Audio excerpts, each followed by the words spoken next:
इस संसार में समय समय पर अनेक महापुरुषों ने जन्म लिया है। इन महापुरुषों में स्वामी विवेकानंद का नाम अग्रिम पंक्ति में लिया जाता है।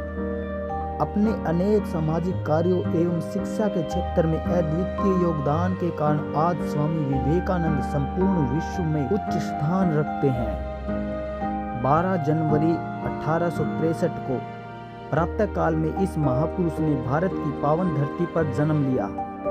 इस समय भारत में ब्रिटिश शासकों की हुकूमत थी और यहाँ के निवासी उनकी गुलामी के लिए मजबूर थे। कलकत्ता में कायस्थ वंश के दत्त परिवारों में इनका परिवार अत्यंत समृद्ध था। इनके परदादा श्री राम मोहन दत्त कलकत्ता हाई कोर्ट के प्रसिद्ध वकील थे। श्री राम मोहन के इकलौते पुत्र दुर्गाचरण भी अच्छे वकील थे, किंतु दुर्गाचरण धन लोलुप न होकर धर्मानुरागी थे।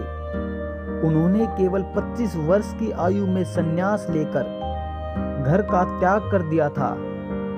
तब उनकी पत्नी की गोद में उनके एकमात्र पुत्र विश्वनाथ थे। उन्होंने भी वयस्क होकर वकालत का पैतृक धंधा अपनाया, लेकिन पारिवारिक परंपरा के अनुसार शास्त्र चर्चा तथा अध्ययन के प्रति उनका विशेष अनुराग था।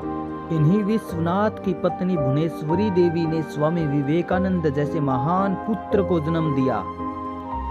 इनके बचपन का नाम नरेंद्र नाथ था, किंतु इनकी मां इन्हें वीरेंद्रस्व कहकर बुलाती थी। नरेंद्र के जन्म से पहले भुवनेश्वरी देवी ने 2 पुत्रों को जन्म दिया था। बेटे का मुंह देखने के लिए उनके मन में बहुत अभिलाषा थी।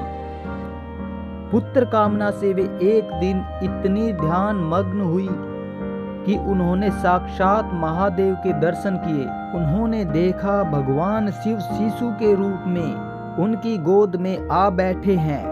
स्वामी विवेकानंद के पैदा होने पर उन्हें यह विश्वास हो गया कि उनका बेटा शिव की कृपा से ही हुआ है। घर परिवार में स्वामी जी को विले नाम से पुकारा जाता था। नरेंद्र के बाद उनके 2 भाई तथा 2 बहनें और हुई। भुवनेश्वरी देवी एक धर्मपरायण महिला थी, जबकि विश्वनाथ दत्त में धार्मिक कट्टरता लेश मात्र भी नहीं थी। नरेंद्र का स्वभाव भी ऐसा ही था। नरेंद्र बचपन से ही घर में माने होने वाले लोकाचार तथा देशाचार के नियमों को नहीं मानते थे। इस कारण उन्हें मां की बहुत डांट खानी पड़ती थी। नरेंद्र का बाल मस्तिष्क यह समझ पाने में असमर्थ था। आखिर भात की थाली छूकर बदन पर हाथ लगाने से क्या होता है?